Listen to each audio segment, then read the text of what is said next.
Welcome to an episode of QI that is all about Jeopardy. Joining me to fight crime, fear and disorder tonight, Wonder Woman Julia Zamiro. Yes. Supergirl Sue Perkins. Boy Wonder Ross Noble.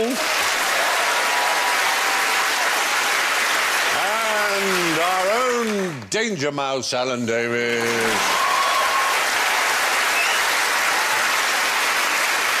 So, buzzers, please, Julia goes. Oh, that's Jeopardy. And Sue goes. Oh. Yeah, definitely worth doing twice. Ross goes. And Alan goes... Vehicle reversing. Well, they are quite dangerous vehicles. Yes. Yeah, good choice. Yes, yeah. Absolutely. Well, we must be vigilant because danger stalks us from the moment we wake up to the moment we retire. How far can you go on a cup of joe? A cup of joe being an Americanism for... Java? Coffee? Coffee, a cup of coffee. Yeah, cup of I thought it was an insane cat. You can actually ride on the back of Joe. That is a somewhat caffeine-crazed cat. That's a flat white too many for that little kitty. It is rather, isn't it? How far you can actually go in terms of energy? Is that what you No, it's you're actually not it's saying more that? literal than that. If you're carrying a cup of coffee, how far can you go before you spill it? This is actually all down to science. What is the science of the movement of liquids called? Wobbleology.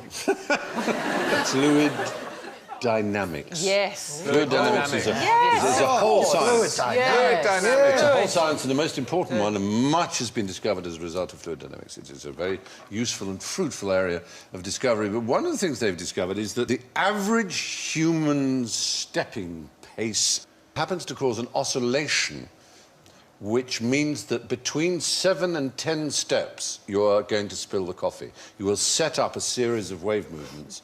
That means the furthest you can go is probably about 10 steps before you will definitely have spilled some coffee. This is the Mrs. Overall effect. Yeah, exactly. Exactly. So, But, like, a long jumper could still perform and drink before it's spilled, because that's only 3. well, that's true, but I think we're talking about a normal walking pace rather than the hop, skip and the jump or a long run. But it is a peculiar fact, and it's sort of verifiable by trial. Some scientists need some serious proper work to getting on with it. Well, it was probably from not doing proper work. They probably went down and just went, should we get a coffee? And they went, oh, we're meant to be working. Right, measure me. It has to be said, it is the University of California in Santa Barbara, which is known as the Surfers University for slackers in California, though I'm sure that's deeply unfair on a highly respectable academic institution. But they suggest a flexible container to act as a sloshing absorber with a series of annular ring baffles. So they're just suggesting that... Annular ring baffles? That's right, Joe the Hobbit, surely. That sounds like space. You can order them online, can't you? I'll tell you what, the amount of times my annular has been baffled. Oh, dear. I'm always down the Baffle hospital. your rings, sir. Yeah. Annular ring baffle is a bit of a tautology, because annular means ring-like Yes. anyway, so it's a bit silly. Annular ring baffle. You used to take the baffle out of your exhaust pipe to make it louder. That's when I was right, a yeah. I teenager. mean, baffling is sound muffling, isn't it? But it's also absorbing waves, and that's essentially the same thing, because if you're muffling sound, you're absorbing So the if waves. you put a baffle in your anus, that'll make you have quiet farts. I suppose it would. Until pressure built up to such a stage. Then you're potentially lethal. And you could have someone's eye out in the aisle at Waitrose, which you wouldn't want. But there have been more obviously useful... Baffle your rings, sir. There have been more useful applications for this business of this whole resonance business of building up frequencies that cause oscillations that can be dangerous. Have you seen Albert Bridge in London? There's a particular sign. It sort of leads from Chelsea. There it is.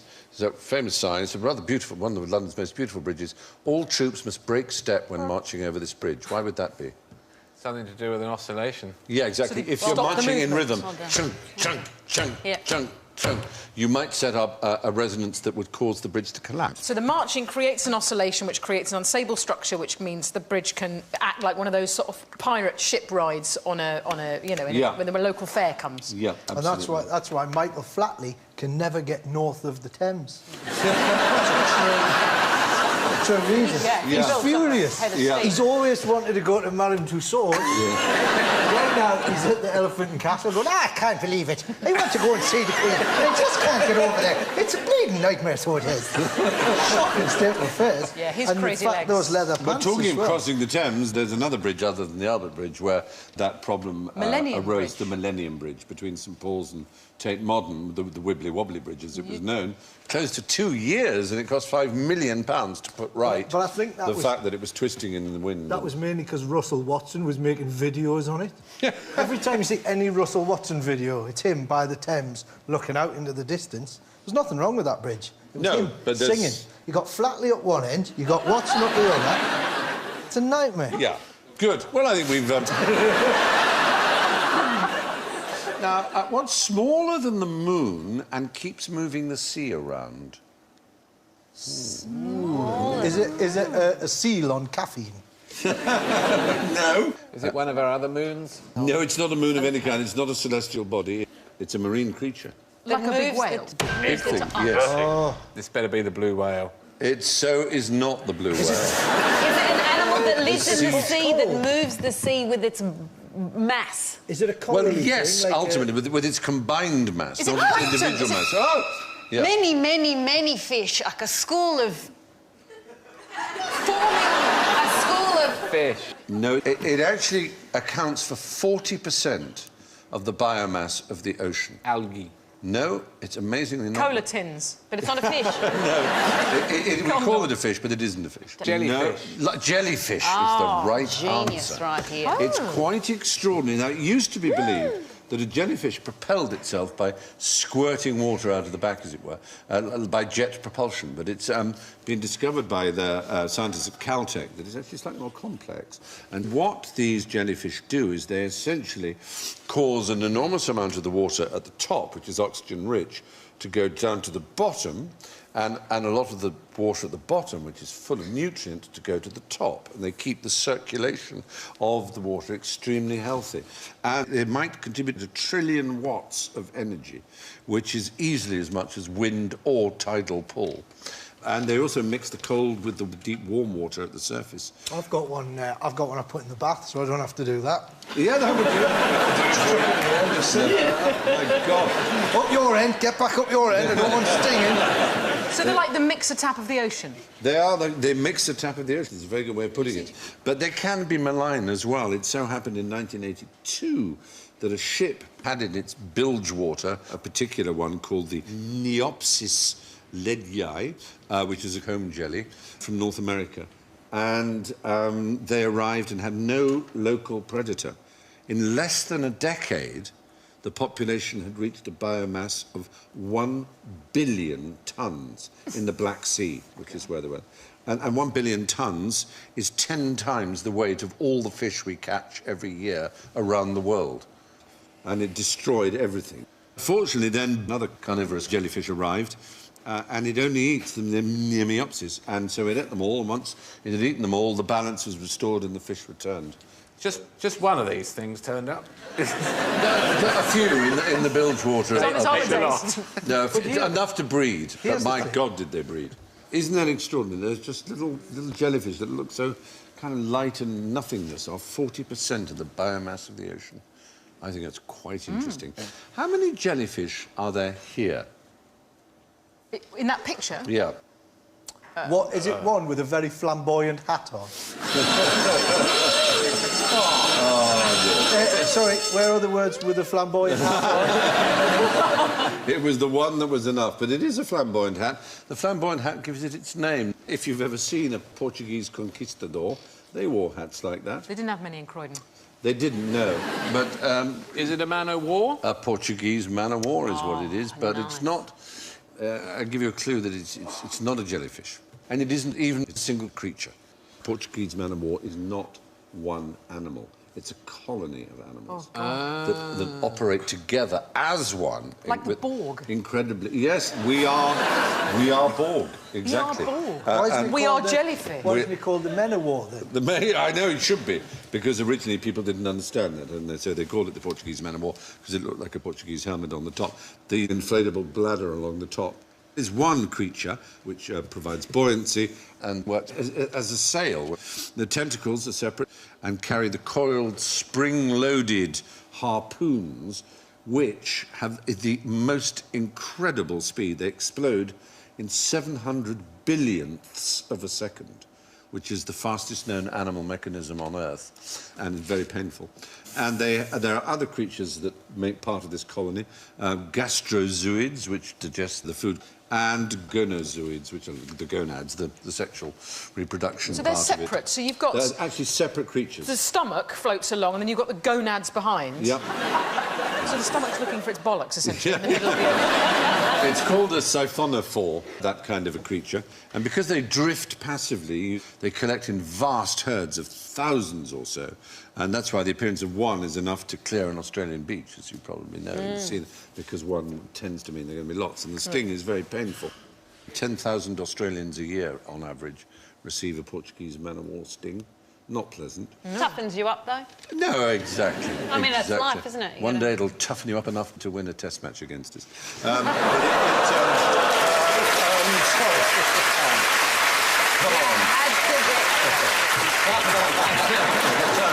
How many times in history have I been in a position to be able to say that? I know, and I enjoyed it exactly, so much. Exactly.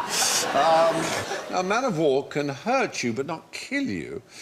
What is Australia's deadliest creature, in fact? Oh. Yeah. Rupert Murdoch. Good answer.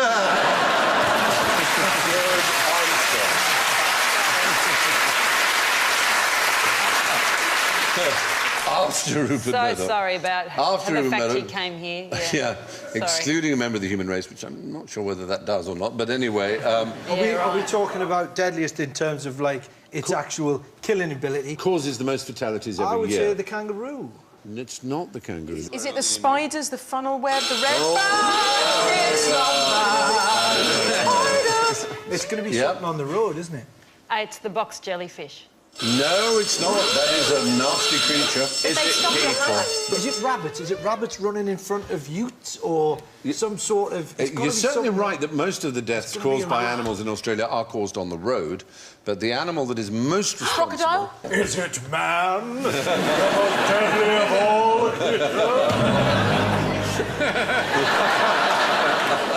Snake. Shark. No. Can you say that? Is it cat? I've not born there. It's not about a cat, though. In the year under the sample year we're taking, one human being in Australia was killed by a cat that year. But 128... A cunning plan, executed skillfully and quietly. Is it? It's the road. The road's involved. Often the road. Are the people in the car at the time? Sometimes, yes, kites. Is it but sometimes they're on the animal involved.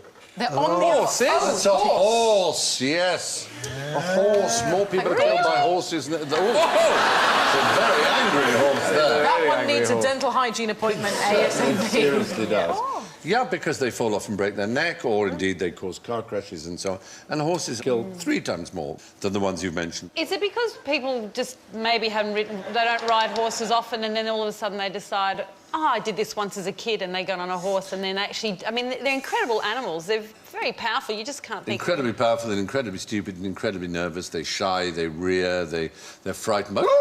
What's that? It's a hedge. It's a piece of paper. When we lived in Australia, my wife bought a horse, and she's desperate to try and get me to ride, right? So she said, I bought this horse, it's really docile, you'll be fine. So I got... Well, no, there was actually... The problem was it was too docile. What happened was it ended up being studied by Melbourne University because it was one of the few horses that was medically got narcolepsy. So I swear to God... It's one of the rare cases of a narcoleptic horse. So she buys this horse, and she said she couldn't work out why every time when she was grooming it, it would get heavier. like that. And so she couldn't groom it because it would fall on her. So she says to me, it's fine, the horse is narcoleptic, get on it. And so I got on it in full motorbike gear because I wasn't taking any chances. And I sat on this horse and it started to just... And you know, normally you kick a horse to make it go. This one, he kicked it and it would go, what? Hey? Like that.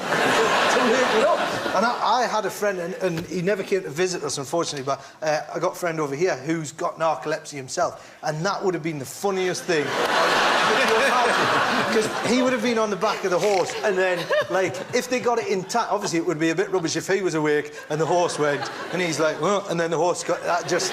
It's a waste of time. Could you imagine, as a cowboy film, a narcoleptic, just the two of them. But yeah, it was a genuine narcoleptic horse. Brilliant. Which, and sometimes it would fall asleep against the electric fence. So it would go like that. Oh, hey, oh, hey!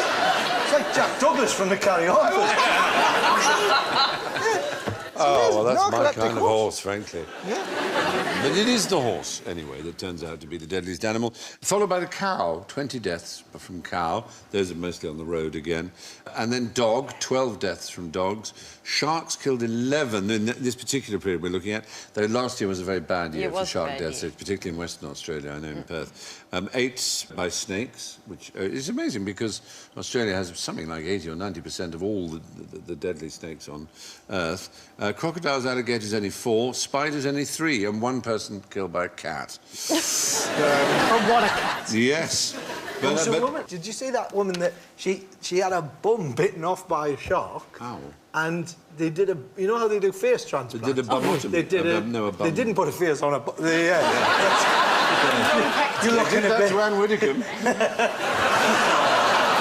Yeah, and there was so she actually had a bum transplant. Who donates their bum? Well, say yes, I'd no knowledge of my organs, but if you could just... I can do with 1 buttock, yes. like your kidney. But that's easy, a bum. That's just a bit of flesh. You could get that from anywhere. I don't see that's amazing. You could harvest that off somebody while you're queuing at the supermarket. Yeah. Yes. It's just flesh. With 1 buttock. You could... 1 buttock, because that's how you create the fart. That would be... Where's the joy in life of going, oh, here it comes. It's not good.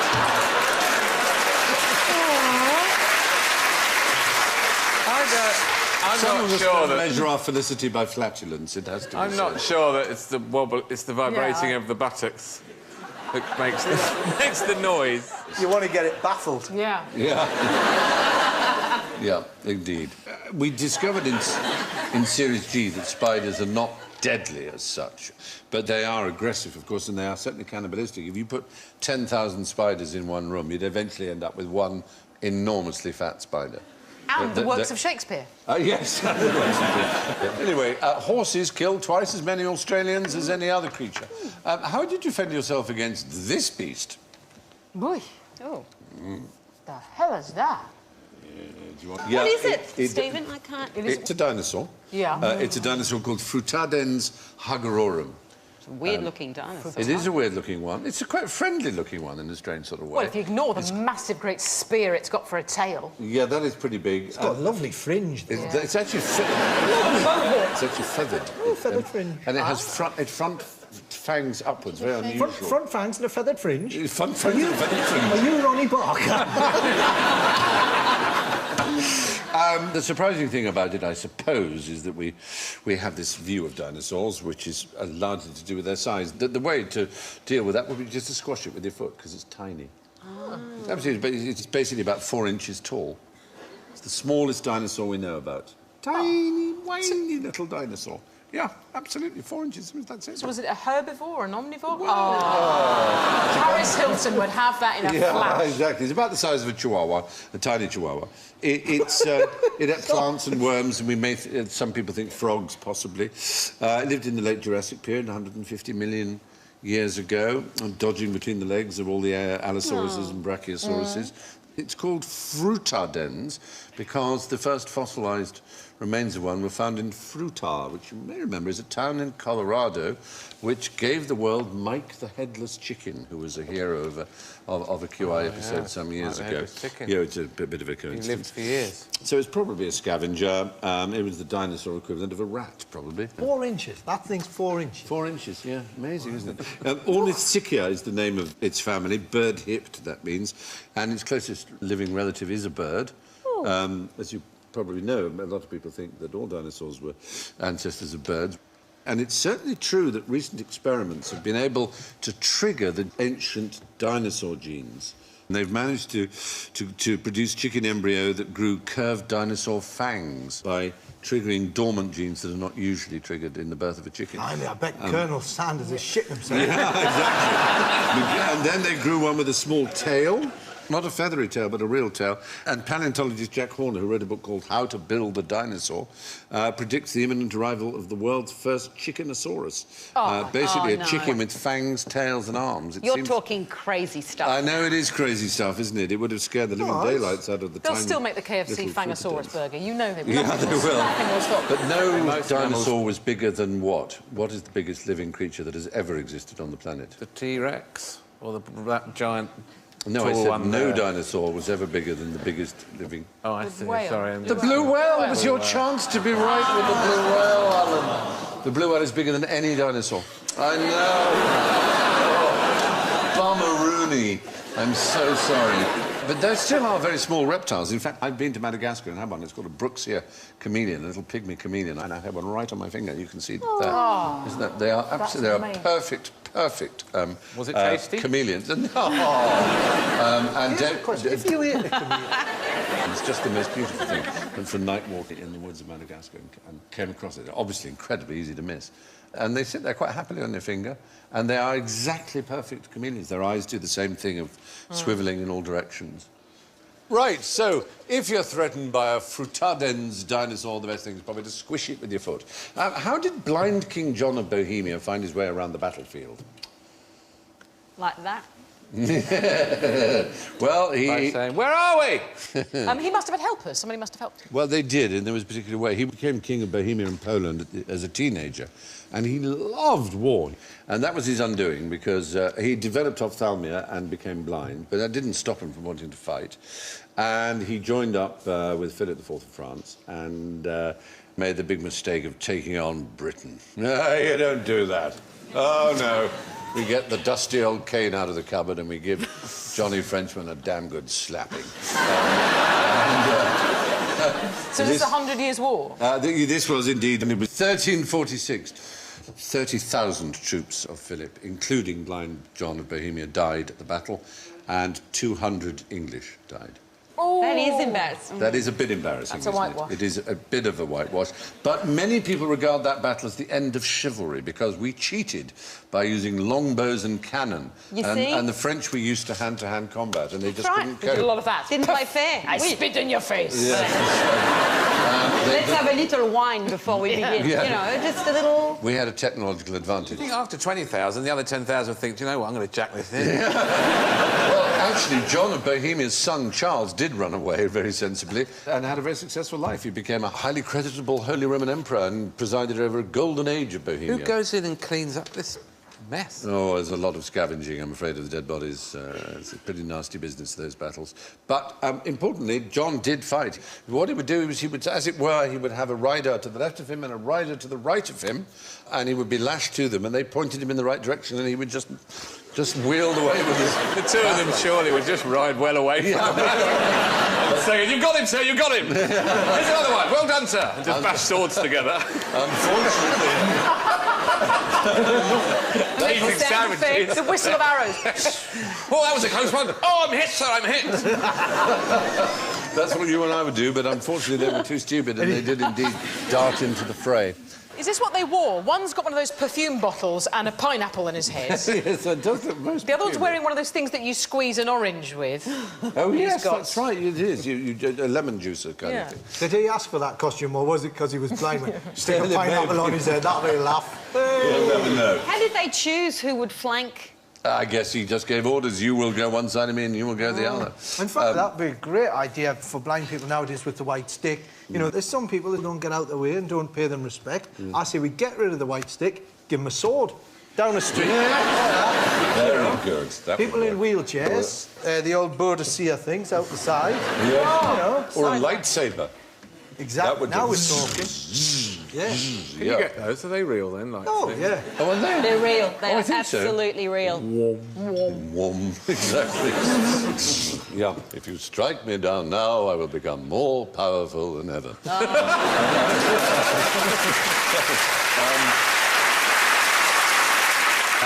Alec Guinness told me a story of when he became Catholic, and when his son Matthew was about sort of 8, he decided to give him a crucifix for his birthday. So you may not appreciate it now, but one day you will find this extremely important. And Matthew picked it up and just went... Very pleasing. Well, blind King John of Bohemia did die in the Battle of Crécy, but so brave was he considered by the victor of Crécy, the Black Prince, that he took blind John King of Bohemia's motto, which was German for I serve. Do you know what that is? Where the bloody hell am I? Ich. Yes. Yes. He's Prince of Wales. Serviert. Ich. And Ich dien, which is still today, the motto of the Prince of Wales, I serve. And also, that this is more controversial, the 3 ostrich feathers that were the symbol of the Bohemian prince. And it all comes from blind King John of Bohemia. Anyway, so that was the Battle of Crécy, the end of the days of chivalry, the beginning of machine wars, if you like, longbows and cannons and so on, but a great... And cheating. And cheating, if you want to put it that way. Speaking of riding into danger, which fairground ride is most dangerous? The Wall of Death, the Wheel of Death, the Death Slide, or the Euthanasia? Well, I'd go for the latter, but I've been on the Wall of Death. Yes, what is a Wall of Death? That's the bike thing where you go up and there's a That's sort of... what keeps you from falling? Sticky tape. Audience? Centripetal force. Like a salad spinner, essentially. Yeah, if you like, exactly. Was it fun? Tumble dryer. It was a lot of fun. My dad detached his retina. Whoa, seriously? Yeah, Before he got on it, he went, right, here we go. He wanted to be like blind King John of Bohemia. Yes, and you stick. Oh. My sister went on one of those, right, at the Cramlington Carnival, and as it was going around, there was a kid next to her with a goldfish in a bag, and it exploded. But the trouble is, he couldn't do anything about it, she couldn't do anything about it, so they're on there like, and it went poof, like that. And the two of them just started going, like that. And then as it slowed down, and then, yeah. Poor little goldfish. The Wall of Death is also, I think, an expression at heavy metal concerts. Yes. Just before some amazing song that's going to go off, all the fans move out into 2 lines and leave like a passageway, and before the most violent sort of song reaches some crescendo, they all go...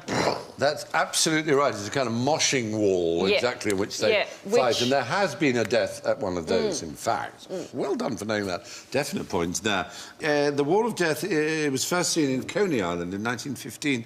There have been a few reported accidents, but no fatalities. And we can add to that list 2 detached retinae.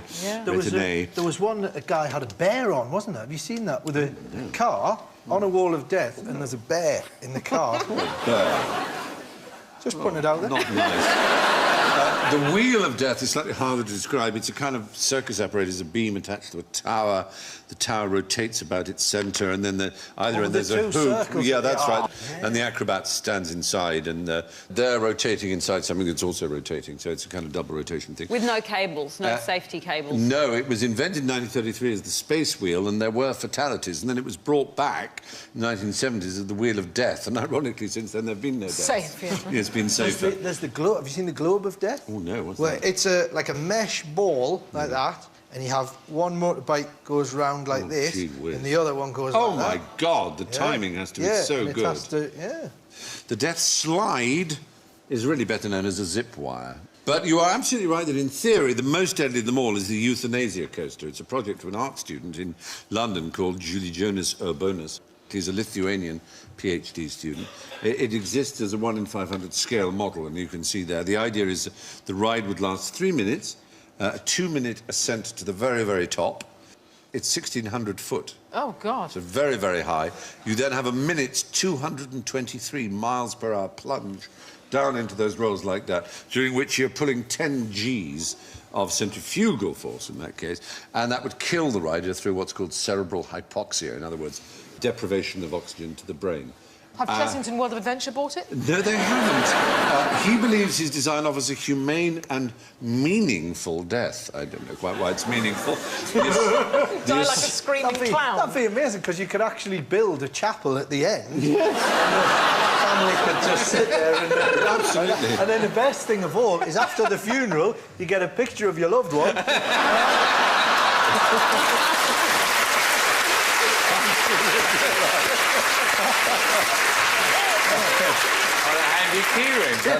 Have it on mugs, anything you want.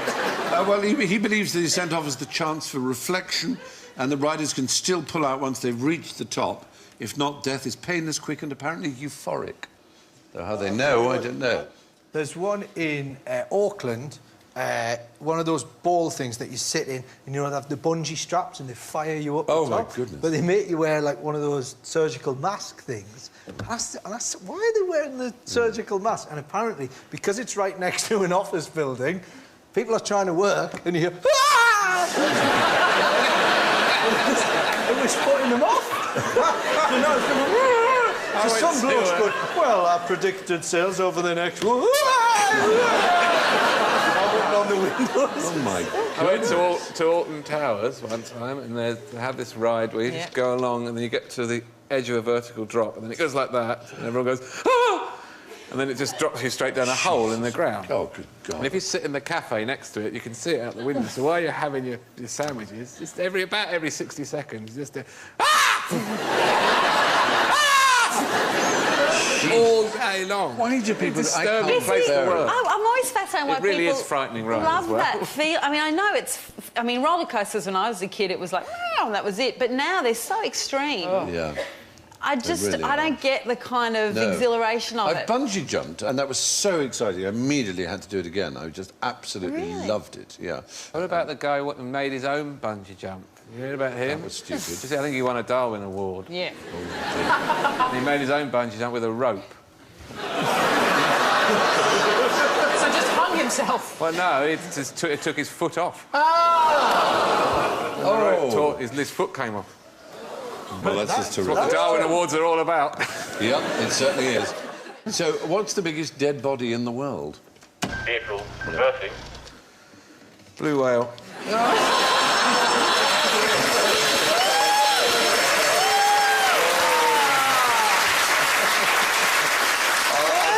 I'll give you a little hint. It's a body of water. The Dead Sea. Dead Sea.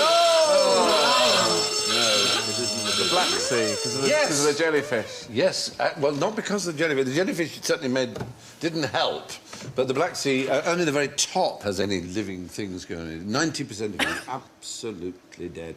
And it is much, much, much, much, much, much bigger than the Dead Sea, and much, much deader. 90%, as I say, is just simply nothing. It's been dead for millennia, so it's not our fault for once. It's a very steep basin into which the upper and lower layers don't mix, and the bacteria use up all the oxygen. And you take the oxygen out of a sulfate, you are left with hydrogen sulfide, which is the sort of rotten egg smell. And the Black Sea is the largest reservoir of hydrogen sulfide on the planet, and it's deadly. Is there any use for that? Someone could devise a use for that? Some scientist who isn't busy measuring how long it takes to spill his coffee on the way back from the mission? Yes, they have already devised a use for it, and that is as a poison to kill people. Oh, right. Yeah. And in fact... the euthanasia roller coaster to take off. I'll tell you what, it's a hell of a Butlins. In Japan, in particular, it's very, very popular because you can use, you know, various household cleaners and pesticides to make it, and 2,000 detergent suicides, as they're called, have been recorded in Japan since 2005. So it's a single breath is enough to kill a human being. It's almost as deadly as hydrogen cyanide. Yes, 2005. It's a lot, isn't it? I know, it's pretty disturbing.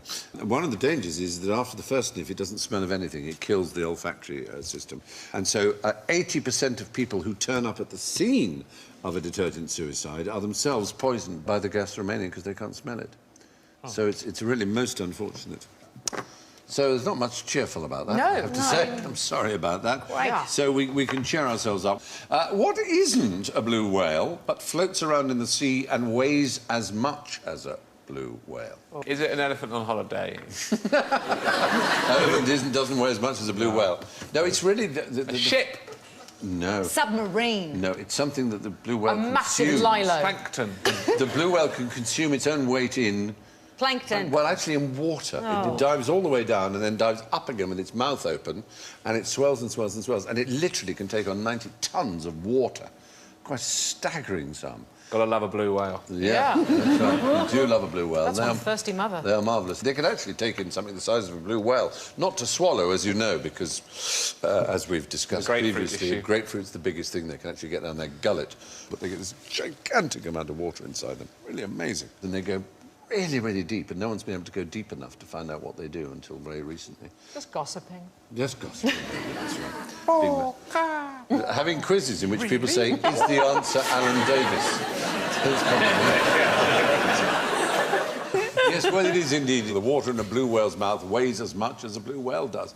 Why shouldn't you mess with the maxillofacial death pyramid? Is it because it's got the word death in it? that is a hint. The maxillofacial death fun pyramid. What would maxillofacial mean? Maxillofacial is who you go to see when you get a broken cheekbone. Yeah, exactly. It's the maxillary area of the jaw. Top jaw, isn't it? But it's the maxillary. The pyramid is actually sort of there from the bridge of the nose down through the. So it's like a facial Bermuda triangle. There it is. Yeah, yeah. And it's basically about blood flow from the brain down. If you've got little infections and things, it goes down through there and then gets sorted out by the immune system. But what can happen if you pick your nose and your spots and things is you can get bacteria in it that sort of block it and force it all the way back up into the brain. Meningitis is an example of that, and syphilis, indeed, is a... From picking your nose? Well, not from picking your nose. We know you get syphilis from other God! Yeah, that's how you get syphilis. It does, It slightly depends what you're picking it with. That's how you explain it to the wife. No, I was just picking my nose, though. Must have spread. Yeah. There is actually a DIY hardcore punk band from Sheffield called the Maxillofacial Death Pyramid. Oh, they really? Yeah. I like the sound of It's that. quite a mouthful for asking for a ticket, but they're probably excellent. And if you're watching, you know, I'm coming to your next concert, you can absolutely guarantee Internationally it. recognised signal for death metal bands. Yeah. So you've got to be a little bit careful about picking your nose. Pleasurable an activity as it is. You can die from it. Yeah, that's something to tell your children. Well, there you are. Now, making hydrogen with nails and drain cleaner would be a very jolly jape indeed, don't you think? Yes, I think so. So let's try it. Yeah. To prove that it's hydrogen, I'm going to have to set fire to it. And I'm going to have to set fire to it on my own hand. So, first of all, I'm going to have a little basin of water I'm going to put here to dip my hand in, to wet it so I don't burn myself too badly. And then I have my really exciting... Oh, hello. Made a mistake. Sorry, man in my ear. Furious with me. What's he fucking doing? Put the water down! Do this properly or you will die. Do you understand? No. Start again, for fuck's sake! He was much gentler than that. He was very sweet. So, anyway, I've been told to tell you not to try this at home. Try it at someone else's home. Yeah, sorry. The fire exits are there and there. What I've got here is I've got some ordinary green-coloured washing up liquid. We're not allowed to mention its name. I've got a little chemical lab, I don't know what you call this, little... Flask, I think is the word. Oh, this is like going on a picnic with Heston Blumenthal. It's got some nails in it, going to add a few more, a little bit of zinc. And I've got here, this is the hydrochloric acid, basically. When are you going to put on the safety goggles, Stephen? I'm going to put on the safety goggles now, because I'm about to open the bottle of acid. Put the fucking safety goggles on! Not only that, but I've also got a mask. Here we go. Sorry, can I just ask you? You're putting on safety goggles. You're putting on a mask. You're fine. You're expendable. I may have the mask upside down. It does tell you to put the mask on your children before putting it on yourself, as on an aeroplane. Got the fucking mask upside down! Yeah. Right, OK, I've got the goggles. Right. I've got this. Now, what I'm going to do, all right, is I'm going to pour this acid... Jesus, on some nails. Into the nails, that's right. Why? And the zinc and the hydrochloric acid will Has react. he been drinking? Yeah. Has he been drinking? He's been drinking that. Oh, there we go. And that's going to produce quite a lot. Oh, it's flying away. It's flying away. I now have to put this... I have to put this cork in it. If I put the cork in it tight enough, it will come out of here. And I put this in here, and it will bubble up. Right, that's important. You say so. If the bubbles are made of hydrogen, this is my contention. And the only way to prove it is to grasp the bubbles. I'm going to wet my hand now to be safer. And grasp these bubbles. The hell is that? Or I'm going to take the bubbles like a there. sex I'm going to go. Oh, God.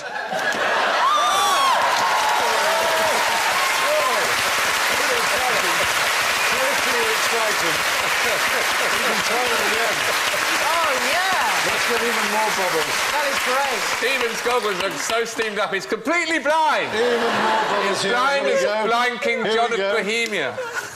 Oh, come on. Oh, work all got a lighter. light? Oh, the light has stopped working. Oh!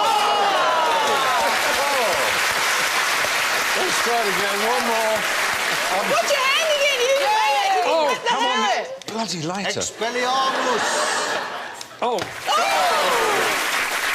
We'll take that off now. Wow. I've made hydrogen, ladies and gentlemen. Wow. That's very exciting. Pretty exciting. Let's cover that. Put the lid on the acid! There we are. We can let all the hydrogen disappear. Our wonderful science elf said, he said, just so scientific, he said, don't touch that because it's exothermic. It just means it's hot. Hot. Couldn't say hot, had to say exothermic. How's the smell? Can I just say that's quite smell? Pretty whiffy, Yes, we pretty can. eggy It's whiffy. pretty Eggy whiffy, well, a bit of hydrogen sulfide probably in there that might kill you, of course. So let's hope not. Let's hope at least you survive until we get to the scores. Well, I have to say, sadly, in last place... Is it that bad? It's downwind. Well, especially now I know it's potentially fatal. No, Yes, it is. it's not hydrogen sulfide, it's just hydrogen. So, I'm afraid in last place, but it's a very creditable last place. And only just with minus 16 is Julia Zamiro. Oh! And through some extraordinary good fortune, avoiding final place, third place with minus 14, Alan Davis. Highly respectable. And my goodness, it's tight at the top with minus 7 in second place, Ross Noble. So, that can only mean that our winner with a magnificent minus 6 is Sue Perkins.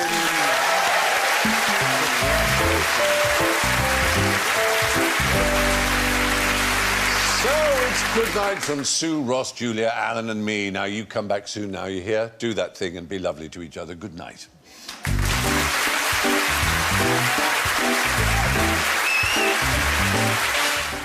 Stay with us as the comedy continues here on BBC HD.